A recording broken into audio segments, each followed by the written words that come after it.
తీసుకుంటది. ఈ లోపు ఇక్కడ మట్టి కొంచెం బురదగా ఉంటది. ఈ కొంచెం ఎండాలి. ఈ లోపు మళ్ళీ వర్షాలు రావని ఏం లేదు కదా. వాస్తవంగా ఈ నెల దాన్ని ఏమంటారు సెప్టెంబర్ అక్టోబర్ దాకా ఈ ప్రాబ్లం ఉండదు. వర్షాకాలం వరకు. వర్షాకాలం అయ్యాక భూమి ఎండుతుంది. అప్పుడు పనులు చేసుకోవచ్చు వీళ్ళు.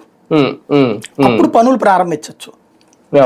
ఆ తర్వాత నుంచి అక్టోబరు, నవంబరు, డిసెంబరు, జనవరి, ఫిబ్రవరి, మార్చి, ఏప్రిల్ వరకు ఓకే. 6 నెలల్లో ఎంతవరకు కట్టగలిగితే అంతవరకు వెళ్తారు. ఆ కట్టేది రేపు మళ్ళీ వాటర్ వల్ల పోకుండా చూసుకోవాలి వీళ్ళు.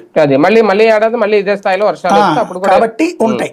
అందుకు సిద్ధపడి ఆ వాటర్కి ఇది ఎగిరిపోకుండా జాగ్రత్తగా స్ట్రాంగ్గా కట్టాలి.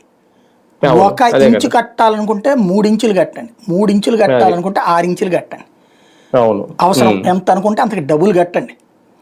రెండవది ఏంటంటే ఒకటే ప్లానింగ్ వద్దు, 2 ప్లాన్స్ పెట్టుకోండి. Plan A, plan B.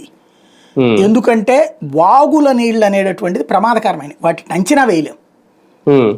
ఉన్నట్టుండి టర్న్ అయిపోతాయి.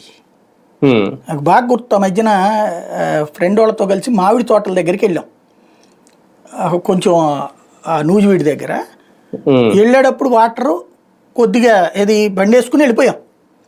వచ్చేటప్పుడు చూస్తే దిగడానికి లేదు.